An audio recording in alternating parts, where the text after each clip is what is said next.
Salam saudara-saudara.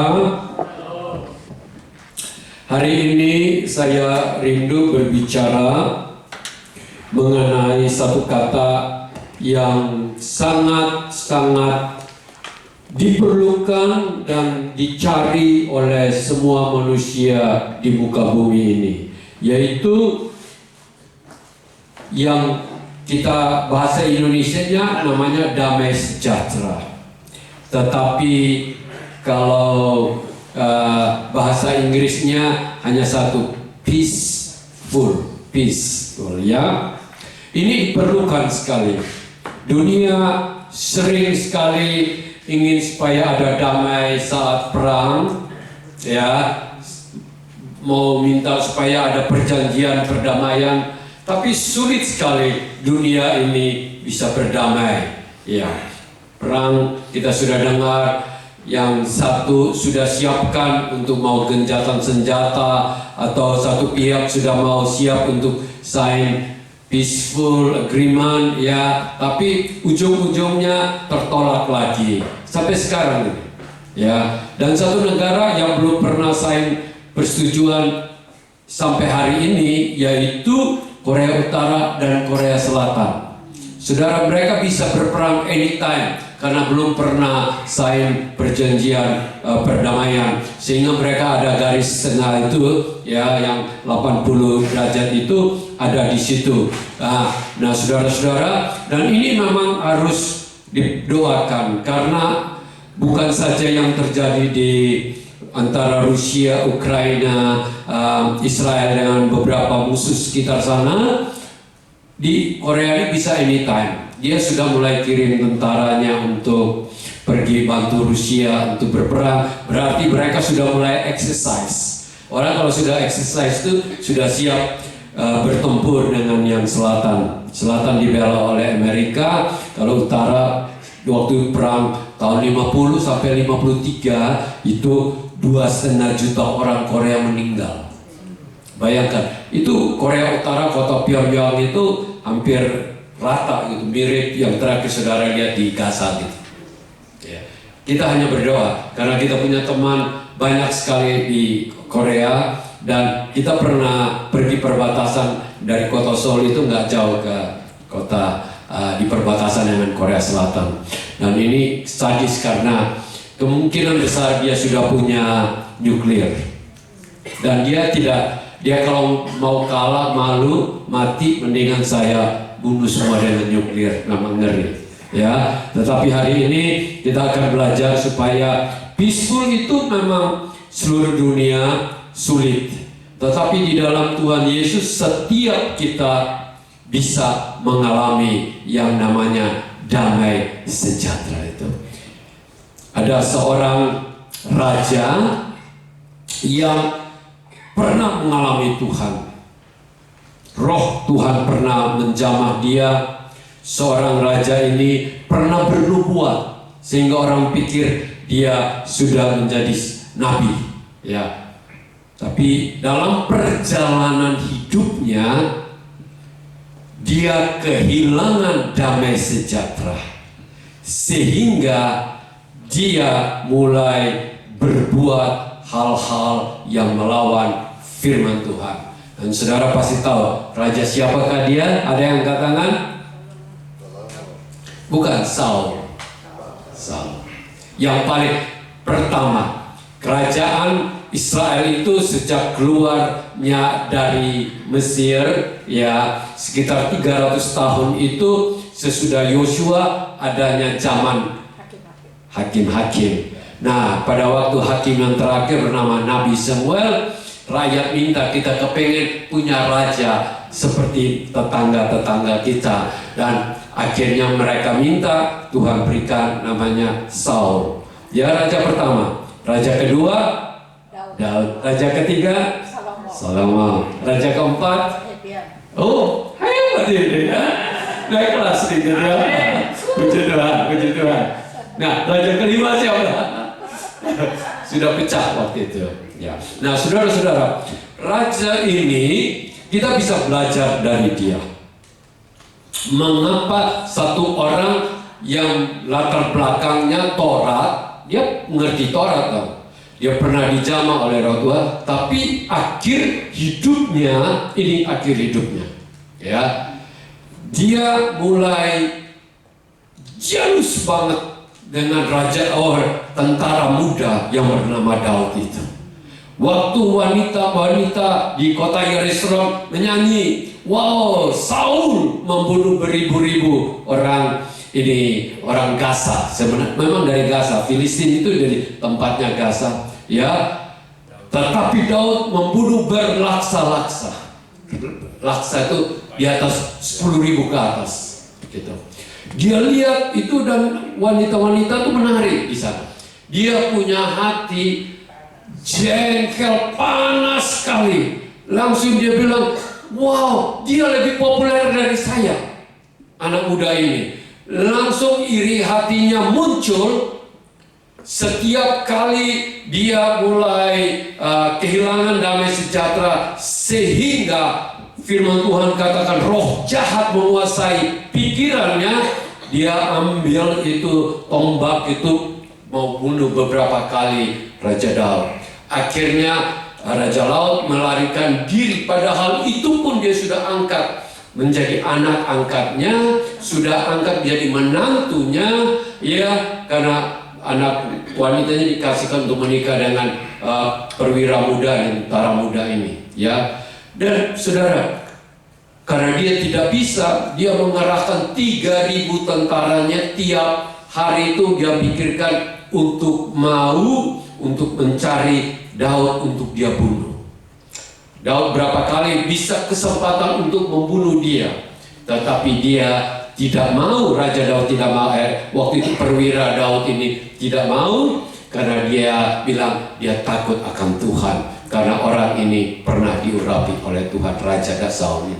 Saudara-saudara, kita lihat akhir hidupnya itu dia banyak hancur, ya. Dan yang terakhir dia meninggal. Anak-anaknya juga, Jonathan yang dekat dengan Daud itu pun meninggal. Adiknya Jonathan juga meninggal. Bukan itu saja, mereka satu keluarga mati dibunuh.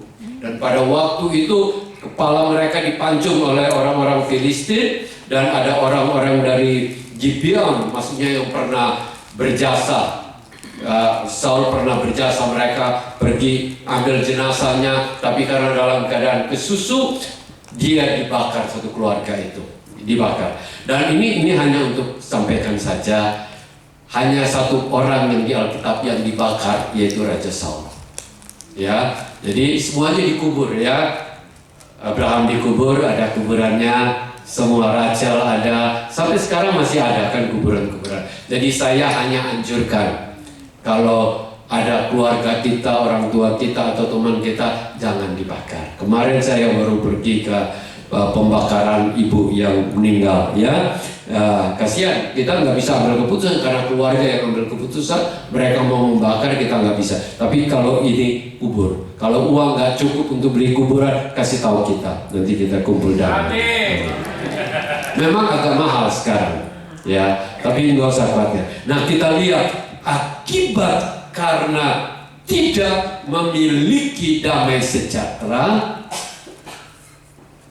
hidup ini penuh dengan iri hati, karena dia tidak damai. Jadi dia timbulnya itu, lihat orang lain lebih puji anak muda itu, dia iri hati. Dan mungkin dari orang yang tidak punya damai sejahtera itu muncul apa? Kemarahan, iri hati, kemarahan, mau berbuat jahat, mau membunuh, dan dia membunuh banyak orang. Bayangkan. Jadi itu semua harus hati-hati dengan hidup tanpa damai sejahtera. Dan saya percaya kita semua butuh damai sejahtera dalam hidup kita. Damai sejahtera itu tidak bisa dibeli. Damai sejahtera itu harusnya berpegang kepada firman Tuhan. Di Mazmur 66 ayat 2 dan 3, ya.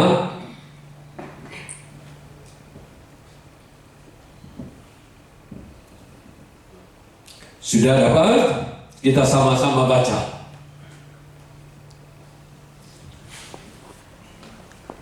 Ayat 2. Oh, 62, sorry, 62 bukan 66, bukan 62, ya. Ya, hanya dialah gunung batuku dan keselamatanku, kota bentengku, aku tidak akan goyah. Ayat 3. Ini sudah 4, ayat 4 nih.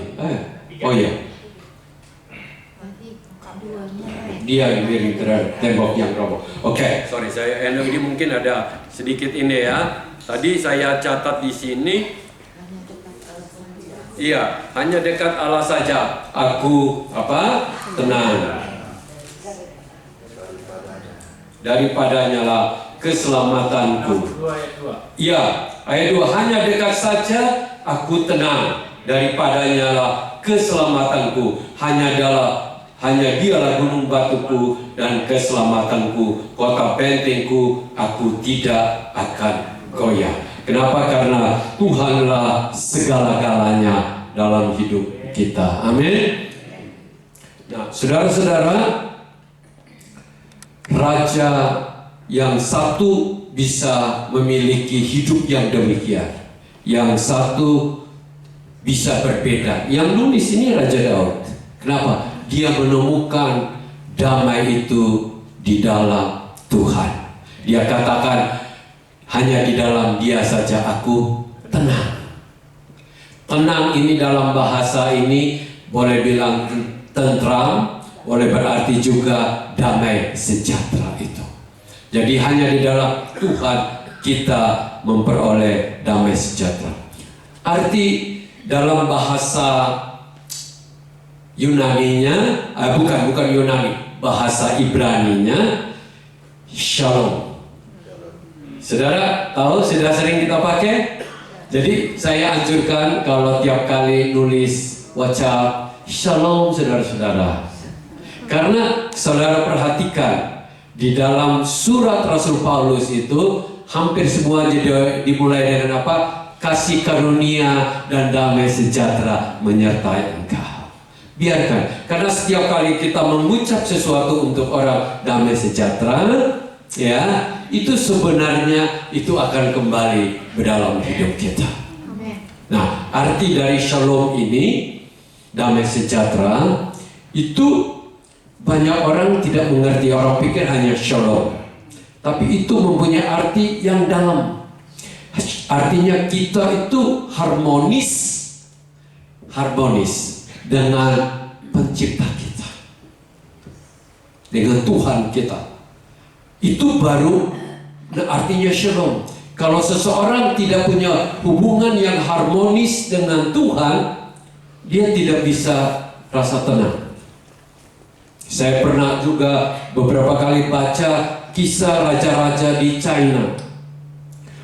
Untuk mereka bisa tidur malam dengan tenang, bisa ada damai. Waduh, harus ada entertainment, harus ada segala mereka berbuat untuk bisa dapat damai sejahtera itu.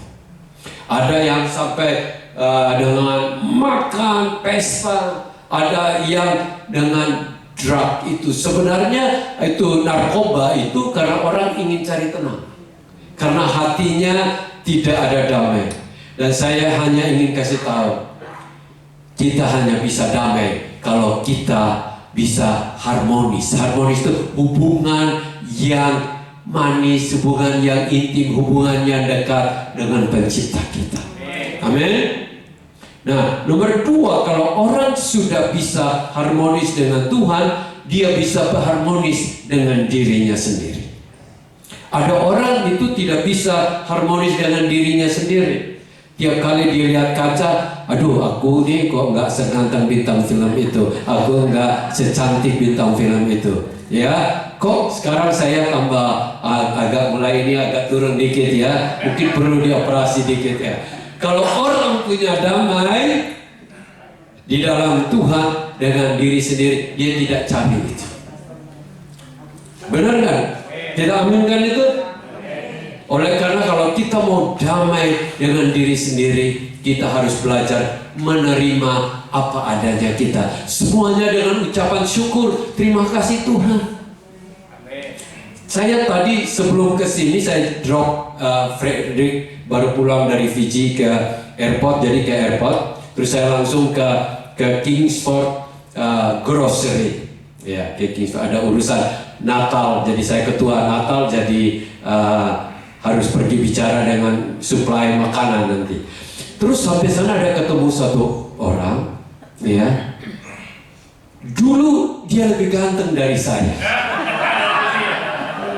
Tapi tadi saya lihat dia terus tenang, suami istri, karena ya kita ini apa? Saya make up sekali. Waktu dia menikah, Ibu Ruth yang make up dia. Kayak ini sekali, saudara tahu nggak? Ya, jadi kalau apa adanya kita bersyukur. Saya lihat ini masih ganteng semua. Yang lakinya agak ganteng. Wanita nih kali saya nggak mau ini.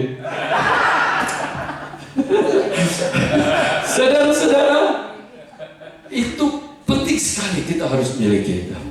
Dan kedua, kalau kita sudah bisa berdamai dengan diri sendiri, dengan Tuhan, kita itu bisa berdamai dengan sesama kita. Tadi saya datang ke sini karena agak early, saya sudah bisa berteman dengan orang yang gereja sebelum di sini. Ya kan? Mereka kasih tinggal kita pizza langsung. Langsung ingin berteman. Kenapa? Karena saya tidak ada bermasalah untuk bergaul dengan siapapun. Meskipun musuh pun, saya masih bisa menegur dia, salam. Saya tahu dia benci saya, tapi saya datang bilang, salam. Ya, kalau bisa saya doakan kamu. Nah, itu baru namanya kita bisa berdamai dengan sesama. Ada banyak orang sudah anak Tuhan, tapi lihat orang yang pernah nyakitin dia, gini langsung dia gini. Ada yang gitu nggak? Itu orang tiba-tiba buang muka. Itu bisa menambahkan persoalan. Benar kan? Nah, kita harus belajar supaya kita benar-benar berdamai, mengasihi sesama kita. Di situ ada damai sejahtera. Berapa banyak orang lagi senang-senang pesta, tahu-tahu yang dia tidak senangi itu dalam kutip itu ada datang situ, langsung dia kehilangan damai sejahtera itu. Ya, malah kehilangan, ingin cepat-cepat pulang, pas saya mau pulang aja sudah. Itu tandanya kita perlu damai sejahtera itu. Dan kalau ini yang keempat ini kuat. Kalau orang punya damai dengan Tuhan, dengan diri, dengan sesama, damai sejahtera dengan alam. Berapa banyak orang saya nyetir ke New Zealand, bagus. Terus saya bilang, pemandangan ini bagus ya. Dia bilang, apa-apaan tuh? Dia nggak bisa nikmati itu ciptaan Tuhan. Kalau orang ngerti bahwa Tuhan yang mencipta, pada malam lihat langit, bintang-bintang, wow, luar biasa ciptaan Tuhan. Waktu lihat laut, luar biasa. Daun sekecil apapun, kalau bukan Tuhan yang mendesain, menciptakan, itu nggak bisa jadi.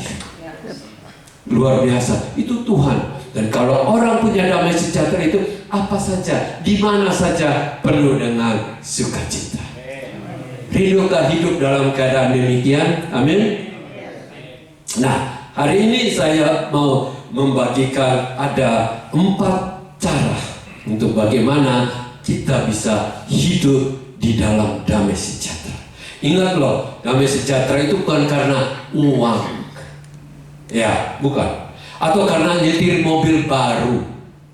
Ya, bisa tuh. Sedikit aja senang, habis itu kan sudah enggak lagi. Bukan karena pakai barang bermerek. Benar nggak? Tetapi itu datangnya dari dalam. Damai sejahtera itu dari dalam. Kalau hidup kita itu penuh dengan Tuhan di dalam hidup kita, kita akan memiliki damai sejahtera. Yang pertama, kita harus ini dulu, connect dengan Sang Raja Damai. Kita baca di Yesaya 9 ayat 5 dan 6.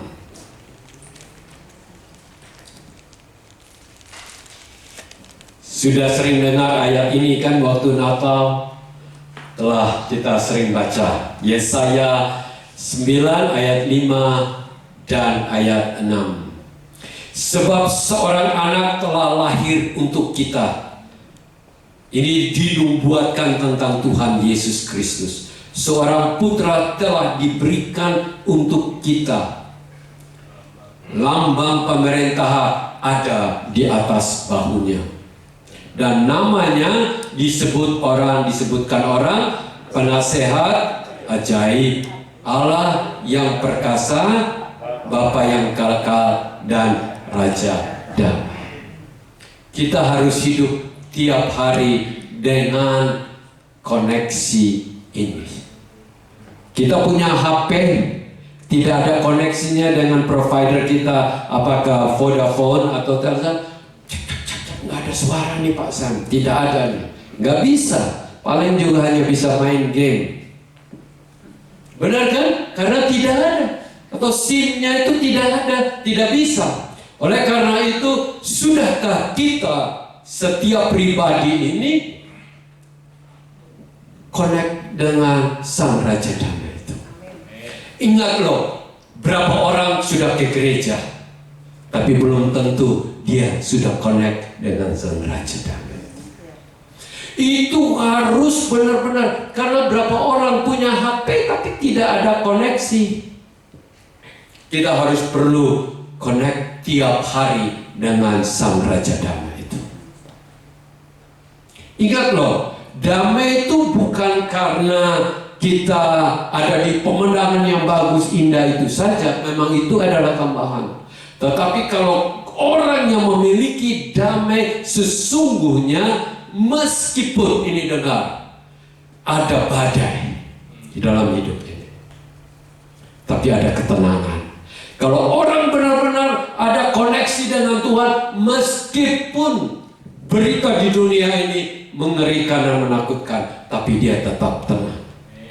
Bahkan kalau seorang benar-benar damai, ya meskipun ada di tengah-tengah gelombang, dia tetap tenang. Ada satu waktu seorang kaya membuat sayembara. Sayembaranya ada siapa yang bisa melukis tentang damai sejahtera.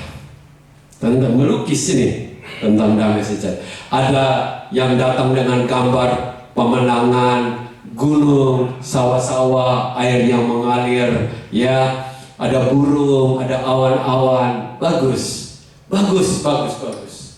Ada banyak yang kuda sedang berlari, ya, di tengah-tengah. Ini semua bagus, ya. Ada macam-macam bunga-bunga, ada gereja. Kita sekarang tidak usah melukis lagi tiap hari. Saya terima itu puluhan itu gambar-gambar yang di ini, ya, yang kecil-kecil gambar itu.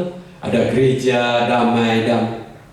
Tetapi ada satu waktu sang kaya itu lihat, wah ini gambar yang akan pilih menjadi nomor 1. Kelihatannya kok bisa, padahal dia hanya menggambarnya ombak besar, tapi di atas di dalam ombak itu, ya, ada batu karang dan ada satu burung duduk dengan tenang.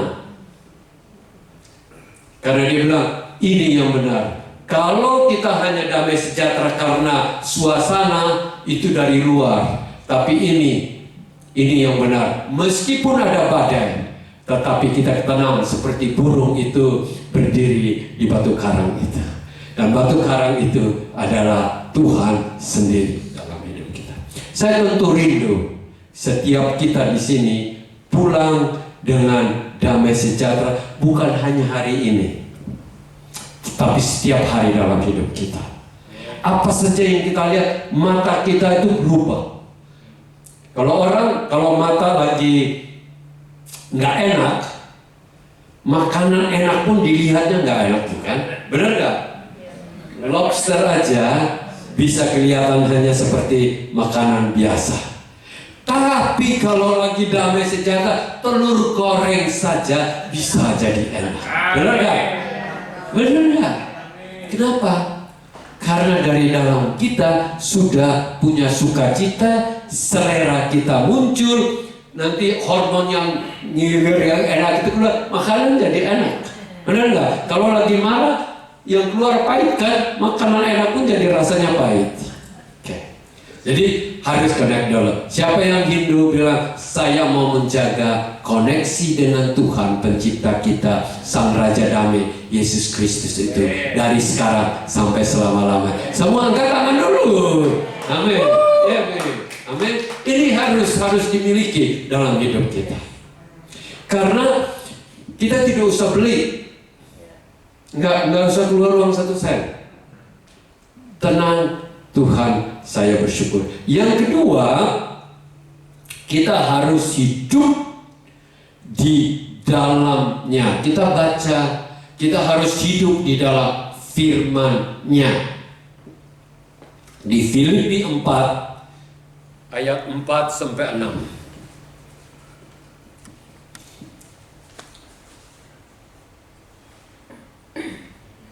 Oke, Filipi 4 ayat 4.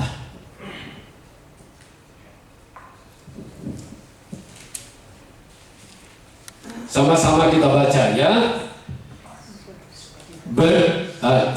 Bersukacitalah senantiasa dalam Tuhan. Sekali lagi kukatakan bersukacita. Ayat 5. Hendaklah kebaikan hatimu diketahui semua orang. Tuhan sudah dekat. Ayat 6. Janganlah hendaknya kamu khawatir tentang apapun juga, tetapi nyatakan dalam segala hal keinginanmu kepada Allah dalam doa permohonan dengan apa? Ucapan syukur. Ayat 7. Ini karena kita memohon, lakukan firman, damai sejahtera Allah yang melampaui segala dan memelihara hati dalam Kristus. Jadi damai sejahtera yang melampaui segala akal yang kita punya pernah, ini melampaui, ada dalam kita. Akal ini tidak masuk pikir, pendapat, tidak logik. Tapi kenapa kok kita bisa damai sejahtera? Kenapa? Karena kita itu memelihara hati dan pikiran dalam Kristus Yesus. Oke. Ya, yang ke-8 ini juga kita harus perhatikan. Jadi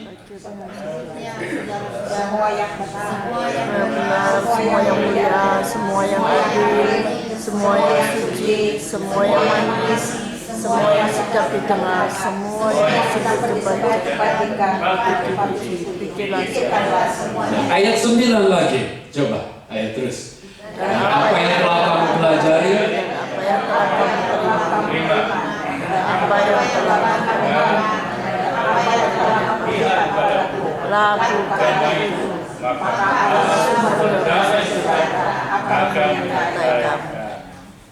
jadi yang pertama itu kita harus hidup di dalam firman. Ya, kenapa saya katakan kita hidup di dalam firman? Karena kalau kita tidak hidup dalam firman, kita punya pemikiran ini masih cara berpikirnya tidak secara selaras dengan firman, kita bertentangan. Akhirnya kita tidak damai sejahtera. Saya berikan contoh ini, ya. Kita itu ingin dipandang orang, ya. Dan kebetulan di acara itu, ya, orang itu tidak menyebut nama Anda pada waktu dia bicara, dan bisa membuat kita ini jadi langsung sakit hati toh. Saya sudah bantu, saya sudah kasih ampau, saya sudah ini semua, kok dia nggak sebut terima kasih pun kepada saya. Sebenarnya kita telusuri kembali itu karena kita punya egonya agak besar. Harus diperhatikan orang, harus dilihat orang, harus dianggap orang. Dan kalau kita hidup demikian, sulit kita untuk damai sejahtera. Karena di dalam semua hidup kita pasti ada hal-hal yang demikian. Dan memang juga Tuhan izinkan untuk menguji kita. Apakah kita ini orang percaya yang sudah benar-benar hanya Tuhan Yesus yang ditinggikan, atau kita juga mau duduk di taktanya Tuhan Yesus itu. Ingat di Yesaya katakan Tuhan tidak ingin membagi takhta kemuliaannya dengan siapapun.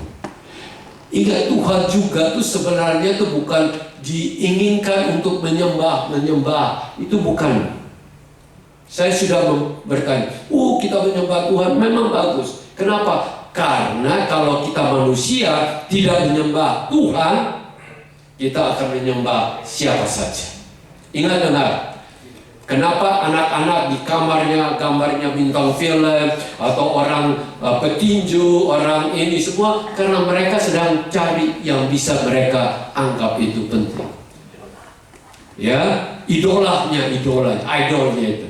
Itu manusia itu memang pada waktu Tuhan ciptakan itu mempunyai kemampuan untuk mengidola atau menyembah. Tapi kalau itu tidak diisi dengan Tuhan, Tuhan akan dicari di tempat yang oleh anak-anak itu, dicari lain oleh anak-anak itu.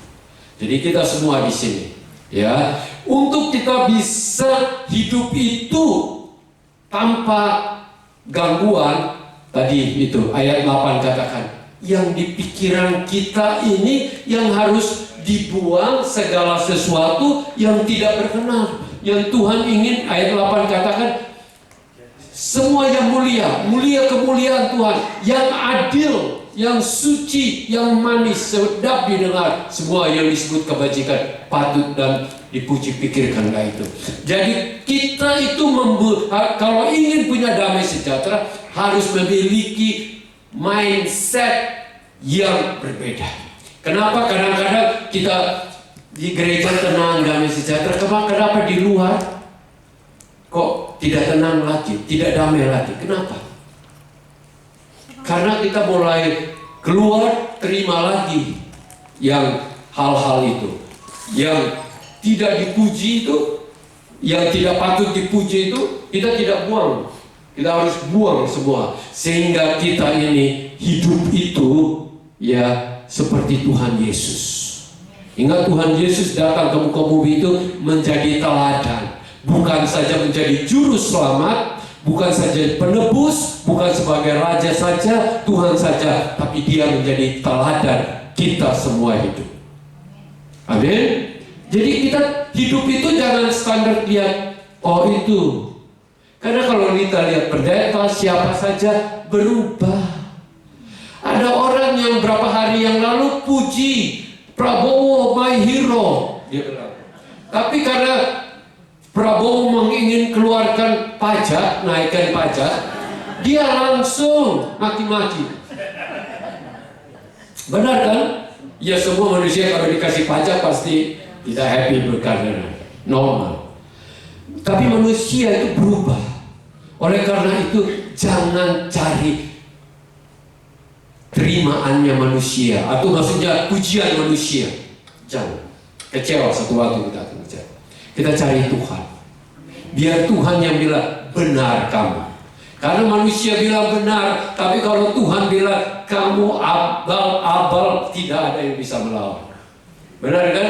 Jadi oleh karena itu setiap hari hati kita bilang ini, Tuhan, saya ingin menjadi serupa dengan Engkau. Saya mau belajar untuk hidup yang benar-benar berkenan kepadamu.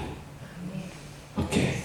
Jadi harus supaya semua yang namanya ketidaktenang itu menjadi tenang. Ya, it's okay. Ya, kita perlu sekali harus merubah cara berpikir kita. Jangan bawa cara berpikir nenek moyang kita yang tidak mengenal Tuhan.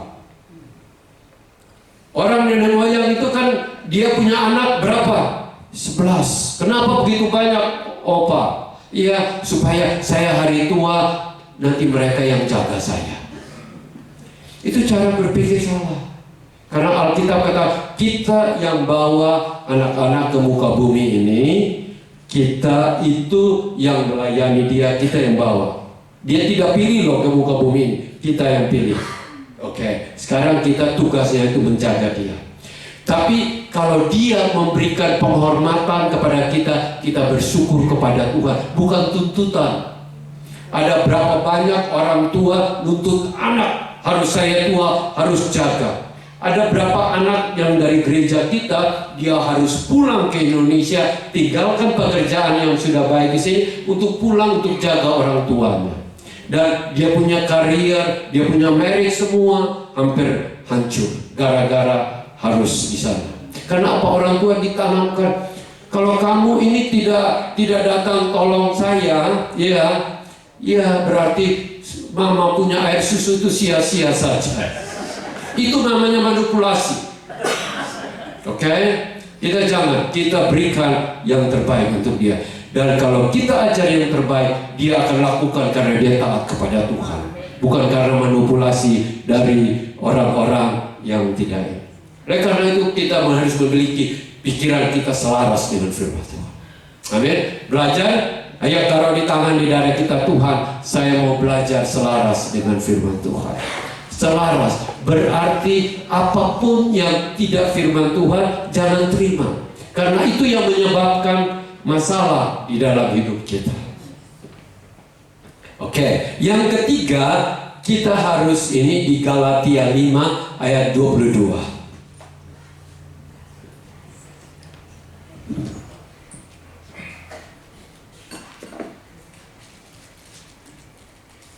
Oke, Galatia 5 ayat 22. Tetapi buah roh ialah kasih, sukacita, damai sejahtera, kesabaran, kemurahan, kebaikan, kesetiaan, kelemah lembutan, penguasaan diri. Tidak ada hukum yang menentang hal-hal itu. Saudara baca yang nomor 3 itu apa? Damai sejahtera. Damai sejahtera di sini itu harus hidup dalam kuasa Roh Kudus sehingga menghasilkan buah itu. Jadi kita harus tinggal dipimpin oleh Roh Kudus setiap saat dalam hidup kita. Saya hanya berikan contoh. Ada berita-berita yang menakutkan atau yang menyedihkan. Apakah dari dokter seperti Raya? Dokter bilang, ini ada tanda-tanda kemungkinan kanker ini. Langsung biasanya dengar gitu, berapa hari itu tidur tidak ada tenang lagi. Benar kan? Benar kan? Tidur sudah tidak tenang, makan juga tidak tenang. Itu membuat kanker tambah besar. Tapi kalau kita anak-anak Tuhan, saat dengar demikian, kita katakan, Tuhan, hidupku ada dalam tangan. Kalau aku hidup untuk memuliakan. Kalau aku mati, itu adalah keuntungan. Seperti Rasul Paulus katakan, jadi tidak ada lagi yang perlu ditakuti. Ingat, khawatir dan takut itu karena kita tidak selaras dengan Roh Kudus. Karena Roh Kudus bukan roh menakutkan, tapi Roh Kudus adalah kuasa untuk membangun iman kita, memberikan kita semangat, menguasai inspirasi dalam hidup kita. Jadi setiap saat kalau kita lagi dengar berita yang saat ini, kan kalau saudara buka YouTube atau apa aja itu berita banyak tentang apa yang akan terjadi. Perang nuklir. Bisa begini. Ekonomi ini bisa jatuh. Jual properti nggak laku-laku. Kan berita kan macam-macam selalu begitu. Membuat kita tidak tenang. Tetapi kalau kita yang ada dalam Tuhan, kita bilang begini, semua yang ada padaku adalah pemberian Tuhan. Kalau Tuhan beri, saya terima. Kalau Tuhan pun tidak memberi, saya pun tetap mengucap syukur kepada Tuhan. Itu baru namanya hidup di dalam pimpinan Roh Kudus. Kalau orang orang yang tidak hidup dalam pimpinan Roh Kudus, selalu saja baru berita ini langsung sudah gelap semua matanya. Ingat loh, tanah yang kita punya, ya, itu bukan punya kita juga sebenarnya. Semua itu Tuhan yang ciptakan, yang punya Tuhan. Kita ini hanya dipercayakan sementara waktu kita ada di muka bumi. Benar? Kita pernah bikin tanah sendiri? Enggak toh? Ya, enggak kan? Kan Tuhan yang punya. Tapi kalau kita ada, kita bilang syukur. Hati begini, kalaupun Tuhan tetap jaga sampai kita bisa berikan kepada anak cucu kita, puji Tuhan. Kalau enggak pun, kata puji Tuhan. Karena firman katakan apa? Dalam setiap keadaan bersyukurlah di dalam hidup. Bersyukur enggak? Hanya lagi senang dapat ini yang senang bersyukur. Kalau tidak mulai kecewa. Mungkin tidak ngomel-ngomel karena enggak kelihatan Kristen kan ngomel-ngomel, tapi hati itu udah kesel gitu. Enggak, Tuhan tahu hati kita lah, ya. Oleh karena itu dalam keadaan apapun kita harus tetap mengucap syukur di dalam segala hal. Dan orang yang mengucap syukur itu adalah orang yang paling berbahagia. Kebanyakan kita apa yang kita dapat baru membuat kita senang, itu manusia kan. Tetapi sebenarnya apa semua yang kita sudah miliki kita syukurin, maka hidup ini indah. Benar nggak? Mulai belajar dalam hidup. Katakan kepada Tuhan, Tuhan, aku ini milik-Mu. Hidupku juga bukan aku lagi. Hidupku adalah Kristus. Sudah ditebus oleh darah Yesus. Kita hidup demikian enggak? Atau masih aja terus kayak aku ini rajaku sendiri? Belajar supaya bilang, Tuhan, kalau aku hidup hari ini itu karena kemurahan Tuhan. Dan kalau aku masih bisa hari-hari di depan ini juga untuk kemuliaan Tuhan. Kita harus mulai sekarang ini mulai align. Align itu begini. Kita pernah nyetir mobil, ya, yang ini setirnya itu bannya itu udah miring. Pernah kan? Tahu-tahu baru jalan 30.000 km ban sudah licin. Pernah alami? Kenapa? Karena miring. Karena miring kan? Nah, itu tidak align. Itu harus pergi ke sana supaya mereka bikin lurus. Ya, alignment namanya itu. Ya, itu penting. Puji Tuhan, mobil yang saya nyetir ini 4 tahun lebih 3 bulan sudah 95.000 km. Tapi belum pernah ada ban yang licin sama sekali. Puji Tuhan, karena Tuhan memberikan kebaikan dalam hidup saya. Dan juga harus nyetir nggak kebut-kebut. Benar kan? Ada yang bilang, omset 40.000 sudah harus ganti. Ya puji Tuhan, saya punya masih bisa di atas 90.000 lebih, belum pernah ganti bannya. Saudara-saudara, kita perlu align. Dan yang keempat ini, yang berikutnya, saya hanya ingin kasih tahu bahwa iblis itu tiap hari mengelilingi kita, ya, untuk adu domba, untuk membuat kita tidak tenang. Suami tidak salah, kita tahu-tahu jengkel aja sama dia. Istri tidak salah, kita jengkel aja. Itu pekerjaan iblis. Iblis itu tidak bisa menguasai kita orang percaya, tapi dia bisa mempengaruhi kita. Ada seorang hamba Tuhan, ya, yang namanya Kenneth Hagin. Waktu dia berbicara dengan seorang ibu pendeta, ya, dan dia lihat bahwa ada iblis bagaikan monyet gitu yang datang bisik-bisik, sehingga perkataan ibu pendeta itu ngawur, kayak nggak beriman punya orang, nggak benar-benar gitu. Dan Tuhan memberikan dia untuk lihat bahwa itu pengaruh dari iblis itu sedang berbicara dia.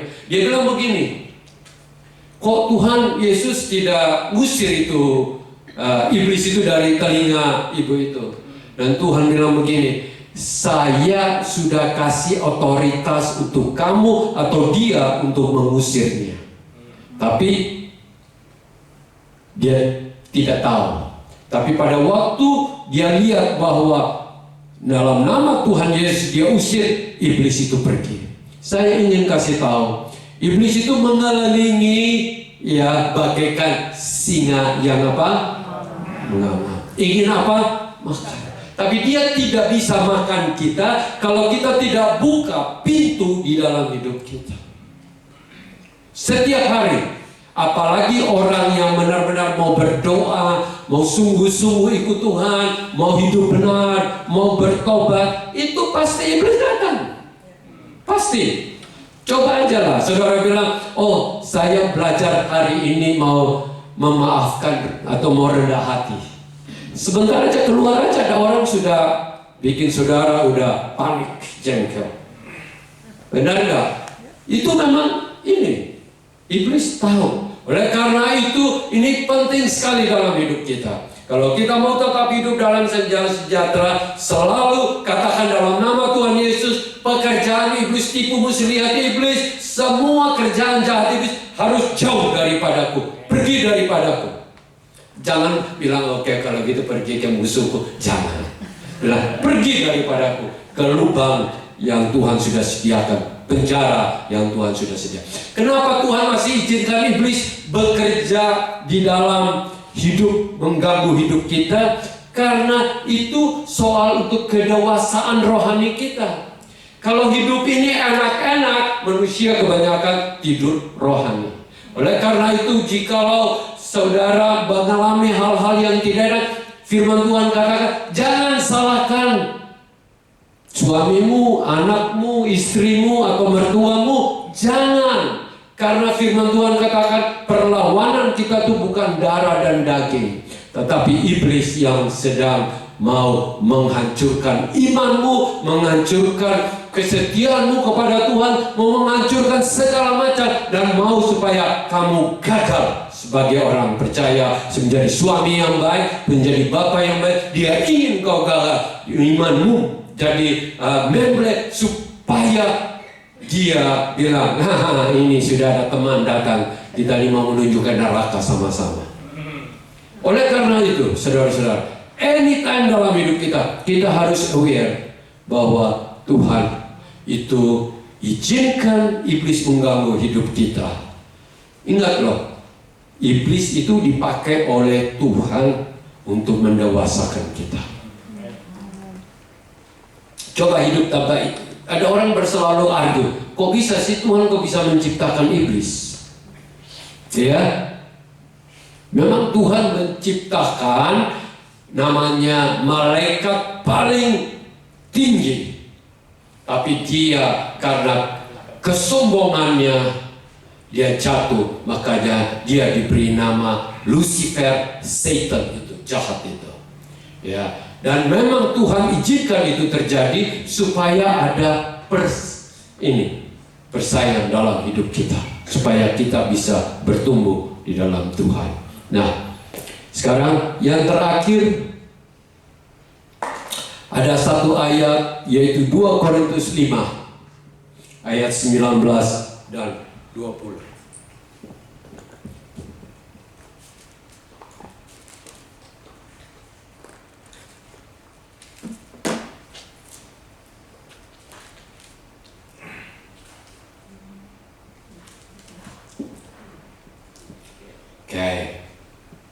Sebab Allah mendamaikan dunia dengan dirinya. Sama-sama baca supaya mengerti. 1, 2, 3. Sebab Allah mendamaikan dunia dengan dirinya oleh Kristus, dan tidak menghitung pelanggaran mereka. Ia telah mempercayakan berita pendamaian itu kepada kami. Jadi kami ini adalah utusan Kristus. Seakan Allah telah menasihati kamu dengan perantaraan kami.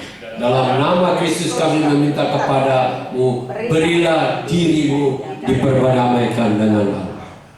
Saudara, ayat ini bukan dimaksudkan utamanya adalah damai sejahtera itu. Yang dimaksudkan adalah hubungan yang telah putus atau telah bermusuhan itu saat ini sudah diperdamaikan dengan Allah. Ini bahasa ininya tuh bisa juga dipakai reconcile. Reconcile itu seperti pernah putus hubungan, katakanlah dulu Australia dan Jepang jadi putus hubungan gara-gara Perang Dunia Kedua, sekarang berteman. Ya, itu. Nah, ini adalah perkataan ini sangat penting, saudara tahu. Untuk kita bisa memiliki damai sejahtera yang sungguh-sungguh, kita harus dulu berdamai dengan Tuhan. Kenapa? Kita perlu berdamai, kita perlu reconciliation ini. Karena sebelumnya murka Allah atas manusia. Tetapi karena Kristus sudah datang, Dia sudah memperdamaikan itu melalui darahnya. Dan berita itu sudah disampaikan melalui Paulus yang menjadi duta-duta utusan-utusan itu. Dan biarlah kita di sini semua tidak ada lagi hidup di bawah murka Allah, tetapi kita hidup di bawah kasih karunia yang telah dipulihkan damai itu. Kita tentu ingin. Satu orang waktu saya berbicara tentang damai, dia bilang saya ingin damai karena saya tidak tenang. Karena saya tahu tidak tenang, makan tidak enak, tidur kurang tenang, akhirnya mencari minuman, suka ke tempat-tempat pub, narkoba, itu dia hidup. Tapi dia tidak mau membereskan dengan Tuhan. Dan saya katakan, kalau kau tidak bereskan dengan urusan ini, kamu akan hidup di dalam apa? Hidup di bawah murka Tuhan, bukan di bawah kasih karunia Tuhan. Tuhan Yesus sudah datang untuk mengampuni kita, menerima kita, memerdekakan kita, memberikan damai sejahtera. Semuanya Tuhan sudah berikan. Tapi kalau kita menolak karya penebusan Tuhan Yesus yang telah disampaikan, biar kita berdamai damai sejahtera, tidak bisa, karena itu belum beres. Oleh karena itu, hari ini jikalau saudara adalah pribadi yang ingin katakan bahwa Tuhan, saya bukan saja ingin damai sejahtera hanya hari ini, tetapi sekarang sampai selama-lamanya. Saudara bisa. Yang pertama adalah apa? Damai dulu dengan Bapa di sorga, karena Dia adalah Sang Raja Damai itu dan telah menyatakan diri dalam Yesus Kristus. Yang berikutnya bilang, katakan kepada Tuhan, Tuhan, saya mau berjalan sesuai dengan perkataan firman. Mengampuni, janganlah. Bisa mengampuni, cuma kalau mau berteman nggak mau lagi om saya. No, mengampuni, mengasihi. Amin.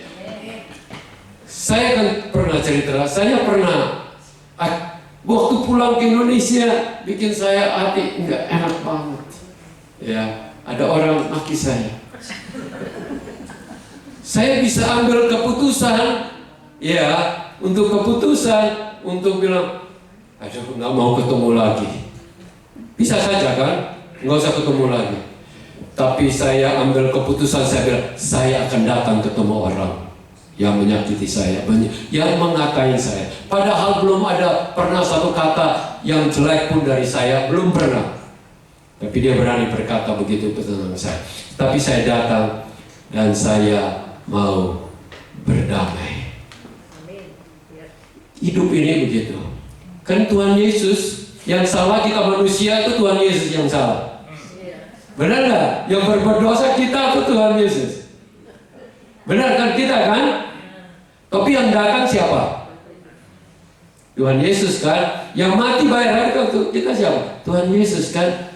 Itu prinsip ini saya dapat waktu saya mulai, waktu pertama kali ikut Tuhan Yesus. Jadi setiap kali orang menyakiti saya akan datang untuk mengampun. Saudara pernah dicelurit kepala saudara? Nggak pernah. Saya pernah. Saya baru terima Tuhan Yesus menginjil ke orang-orang Madura di Surabaya. Ini para kuli karena saya kerja jadi kepala mandor gudang. Bukan mandor, saya jadi kepala gudang. Baik, kepala gudang. Satu waktu saya suka menginjil mereka tentang Tuhan Yesus. Saya nggak takut bahwa kenapa? Saya tiap kali ngomong Tuhan Yesus itu baik. Apa yang saya dengar di gereja langsung saya bagikan ke mereka.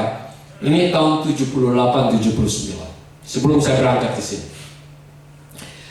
Mereka itu cerita kepada mereka punya kepala preman. Padahal kuli-kuli itu sebenarnya ada para preman yang mafiain mereka.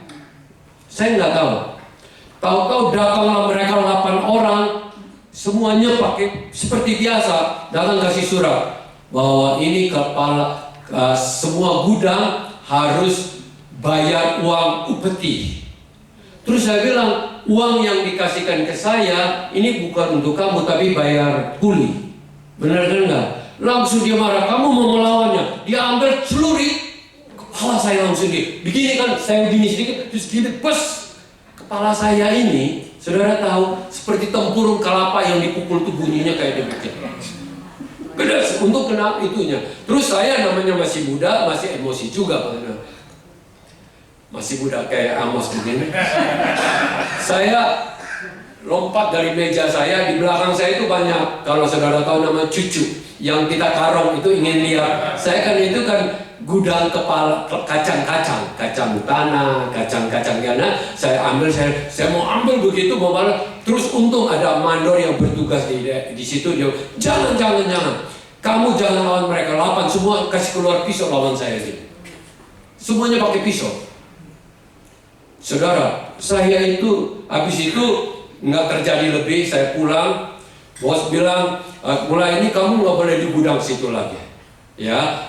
Kamu nanti jaga aja di kantor, bagian nyetor uang aja, pakai mobil pergi, bukan mobil, sepeda motor pergi bank untuk uang. Saya oke aja, saya nggak tahu. Tapi baru bos itu kasih tahu, kenapa kamu mau dibunuh di situ? Karena mandor yang satu kan dekat dengan bosnya. Kamu ngomong tentang Yesus kebanyakan katanya. Saya nggak tahu. Jadi tentu saya ini selama 6 bulan sebelum saya berangkat, mungkin Obi sudah ke Jakarta. Saya punya kepala tuh kalau saya duduk itu pusing gitu. Kayak orang fly, padahal sudah umur gini nggak pernah fly. Itu fly kayak gini, duduk. Sampai satu waktu di gereja di Surabaya itu ada KKR. Penginjilnya itu namanya Frans de Romes. Saudara mungkin tahu penyanyi. Yang penyanyi bekas itu, dia datang terus doain sembuh. Terus siapa yang percaya bahwa dia sudah mau disembuhkan, berdoa taruh tangan di sini. Saya juga waktu itu taruh tangan saya di kepala. Besoknya sudah hilang semua, padahal saya pusing. Saya nggak pernah bicara kasih tahu mama saya, karena kalau kasih tahu nanti suruh berhenti dari kerjaan. Dan bahaya daerah sana. Kalau saudara tahu, itu daerah orang Madura. Kalau saudara tahu, namanya Jalan Bolodewo di Surabaya. Kepala gudang itu. Nyamplungan, Pabean sana, kalau saudara tahu. Iya, saya di sana. Dan saya, saudara tahu nggak? Sebagai manusia pada waktu itu, saya itu ada kenal di Jalan Kedonong itu depan ada KKO. KKO itu yang dia suka main kartu sama kita.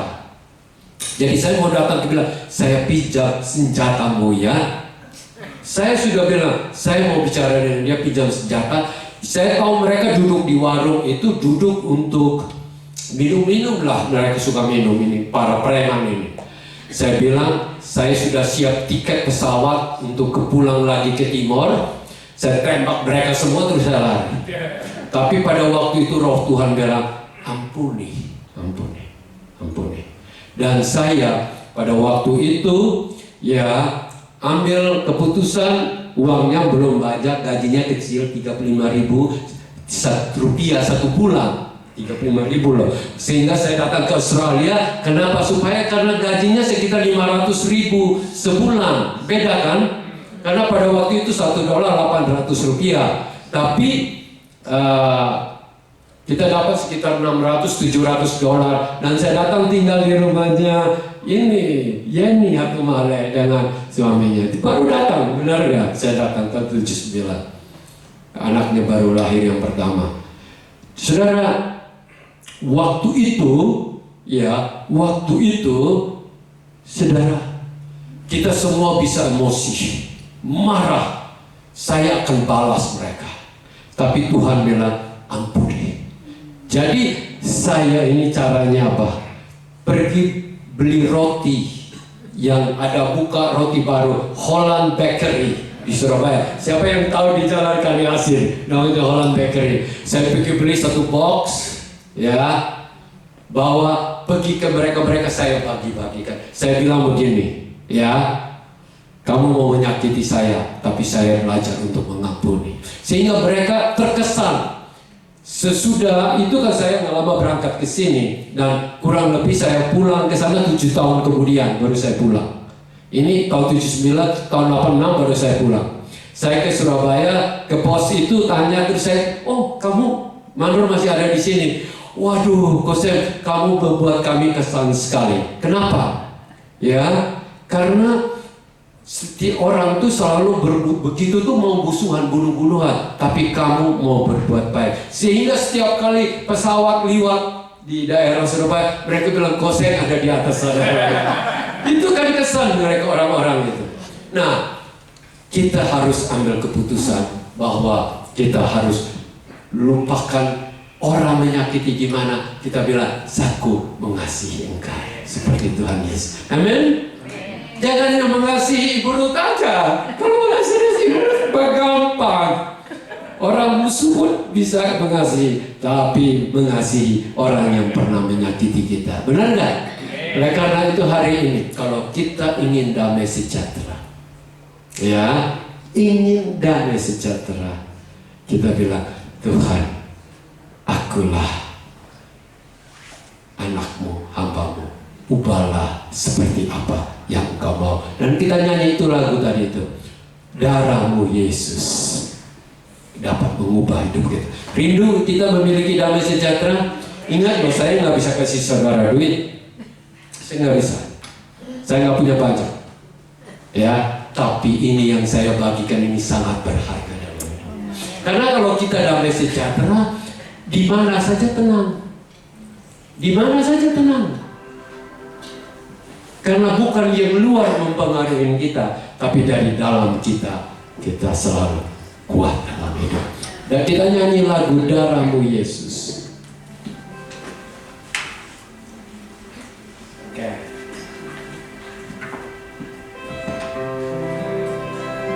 Darahmu Yesus, sucikan aku.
untuk dijadikan baru, ciptaan yang baru, yang penuh dengan damai sejahtera.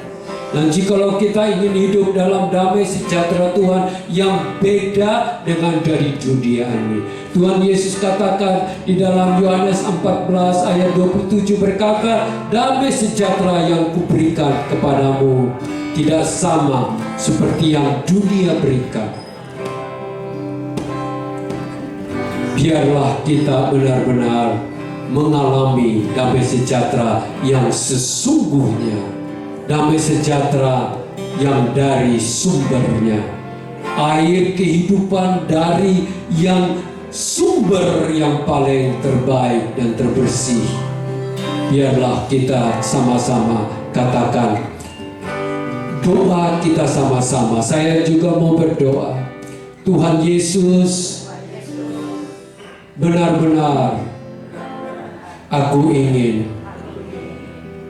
membangun hubungan dengan Engkau lebih dalam lagi. Biarlah Engkau menjadi sumber sang damai sejahtera. Kami butuh Engkau karena Engkau adalah Raja damai kami. Dan hari ini kami mau belajar hidup dalam pimpinan Roh dan mentaati firman dan membuang segala sesuatu yang tidak difirmankan dan hidup dalam jalan-Mu, dan berikan kekuatan kepada kami untuk bisa membedakan mana pekerjaan iblis dan mana yang datang daripada-Mu.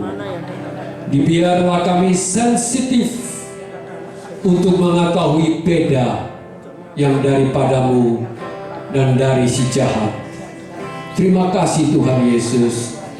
Yang paling utama hari ini, kami rindu agar kami dengan Bapa benar-benar diperdamaikan oleh darah-Mu yang tercurah bagi kami, yang telah diperdamaikan dengan Bapa, sehingga kami tidak hidup di bawah murka Allah, tetapi kami hidup di dalam damai sejahtera dan kasih karunia Tuhan Yesus.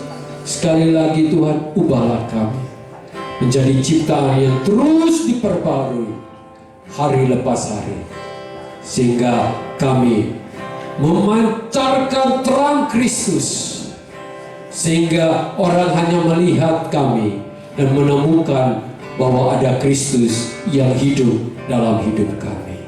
Terima kasih Tuhan Yesus. Terima kasih untuk anugerah-Mu.